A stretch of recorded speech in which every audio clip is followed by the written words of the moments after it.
Hello, Xavier Musketeers. Today is February 26, 2021. I'm Brooke Kennebrew. And I'm Marta Berglund. Welcome to this week's broadcast of Xavier News. The Xavier University Television Studio, this is Xavier News. Your campus, your region, your world. This is Xavier News.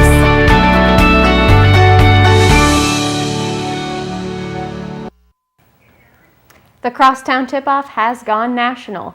On Monday, February 22, in Florida, an anonymous tip was left at Kirby Sports Grill in Jupiter worth $1,300 with a note that said, "Let's go XU and UC Nation. Let's get this to the national level." Another tip worth $1,500 was left an hour later, but it was unclear if the tip was UC or Xavier related. Then on the 24th, there was another tip left at Gabby's Rest in Wyoming, Ohio for $7,000 that said, "Best Italian, go Bearcats." Okay, Xavier, let's step it up and get back on top. After a slow start to vaccine distribution, Pfizer and Moderna pledged that there will be a big boost in the U.S. supply in March. Even though the companies say there will be a boost, the Biden administration does not have the same confidence and say that they may have come up slightly short. Over the next 5 weeks, the companies will have to produce and deliver another 75 million doses to reach their promised goal of 220 million by March 31st. The FDA has recently approved the data on the Johnson & Johnson vaccine, which means an authorization on the vaccine. A new coronavirus variant is spreading in New York, according to researchers' report. The new form of coronavirus is rapidly spreading through New York City as 2 teams of researchers have found that this may weaken the effectiveness of the vaccines. The good news is that doctors have been closely following this new variant. Dr. Nussen-Weig has said, quote, he was more worried about the variant in New York than the quickly spreading variant in California, end quote. It is expected to become the most prevalent form of the coronavirus in the United States by the end of March. Next, we have student Trevor Ray reporting about a petition to bring back basketball on campus.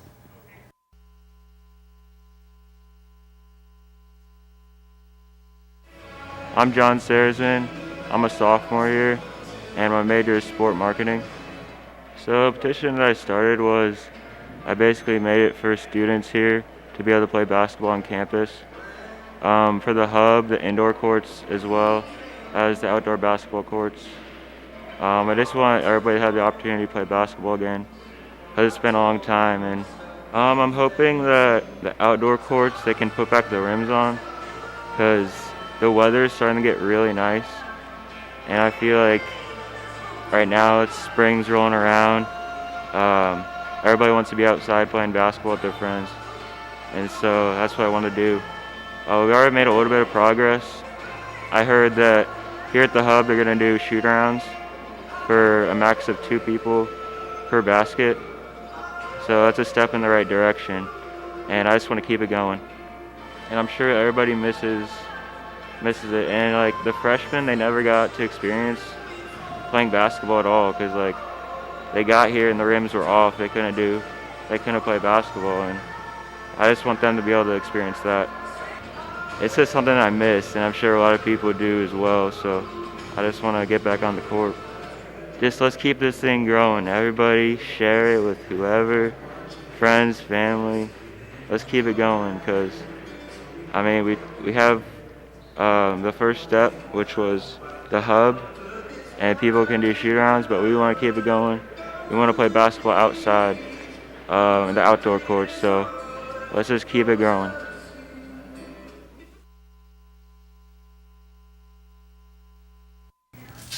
Thank you, Trevor, for the great work.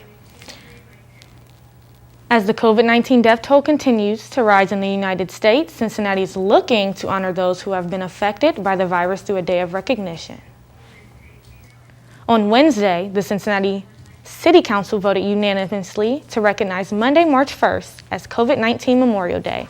The date coincides with the first death recorded in Cincinnati 1 year ago. In the last year, more than 24,000 people have contracted the disease in the area, and 226 have died. Ohio native George Clooney is producing a docuseries on the Ohio State abuse scandal. The show will focus on Richard Strauss, who was a doctor for multiple men's sports teams at Ohio State. During Strauss's 20 years at the university, he abused at least 177 students. An investigation that was concluded in 2019 said that university staff knew of complaints and concerns regarding Strauss back in 1979, but failed to look into it. Clooney will be working with Sports Illustrated and Smokehouse Pictures to produce the show. 44 pounds of cocaine-soaked cornflakes seized by Customs and Border Protection in Cincinnati on Monday.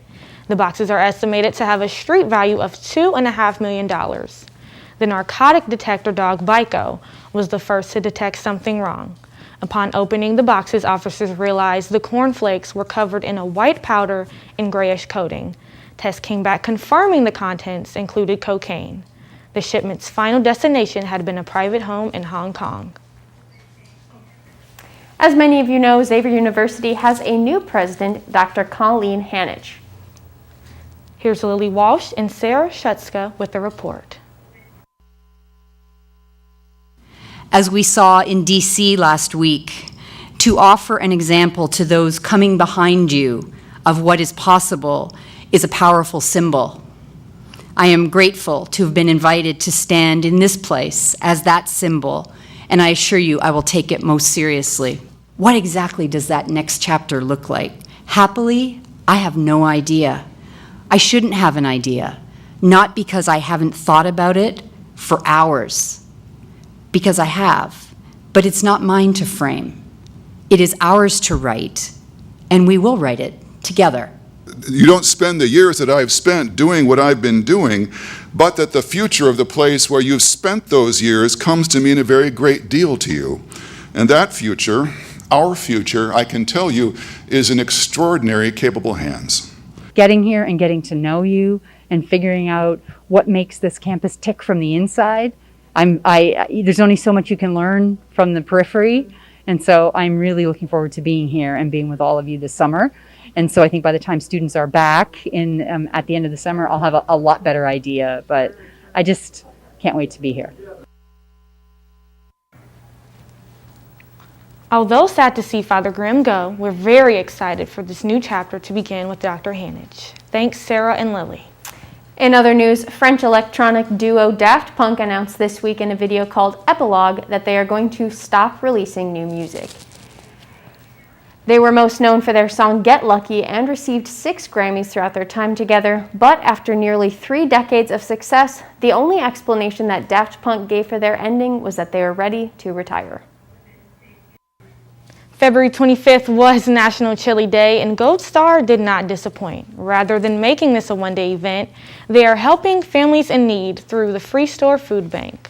Gold Star has also chosen 13 flavor makers in Cincinnati who are, quote, people who bring flavor to the city every day, end quote. They will be featuring one flavor maker each day for 13 days as a new special combo meal, the number 13.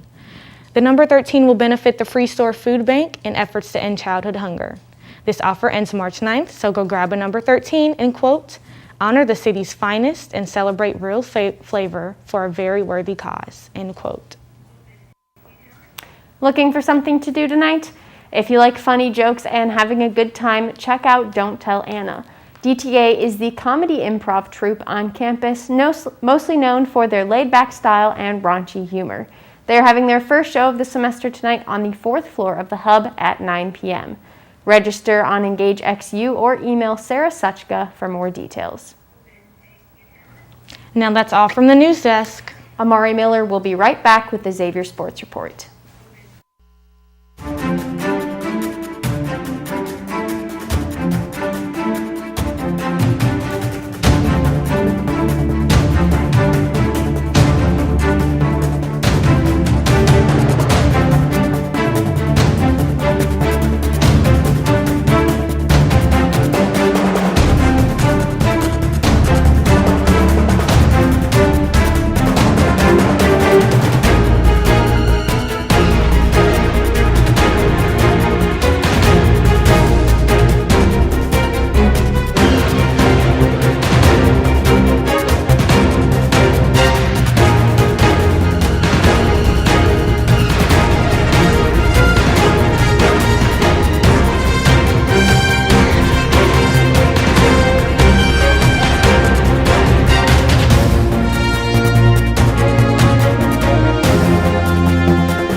Good afternoon, everyone. My name is Amari Miller, and this is Xavier Sports Report. Let's hop right in. On Tuesday morning, legendary golfer Tiger Woods was involved in a car crash in Los Angeles that resulted in serious injuries. Woods underwent several hours of emergency surgery to repair damage to his right leg and ankle. In a statement posted to Woods' Twitter account, it announced that Woods is currently awake, responsive, and recovering. After just undergoing his 5th back surgery in December, there will be a long road of recovery ahead. This past weekend, the National Hockey League had their annual outdoor winter classic at Lake Tahoe in State Line, Nevada. The Vegas Golden Knights played the Colorado Avalanche, but there was some technical difficulties because of poor ice conditions that had to be delayed out 8 hours of the first period. Once the game resumed, the Colorado Avalanche won 3-2.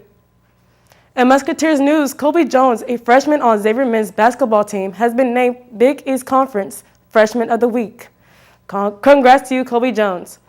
Although Jones has missed 6 games due to COVID protocols, he earned his way back into the starting lineup this past Sunday against Butler, with Xavier winning 63-51. There are only a few games left until the season ends and onto the tournament. There is only one home game left, and is against number 13 Creighton. In soccer, the women's team won their first game on the season against Bellarmine, 1-0. On the men's side, sophomore Carson Hinderlog was named to the Big East Weekly Honor Roll. This is his 2nd straight week receiving honors from the conference. And that's all for sports today. Have a great and safe weekend, and as always, let's go X.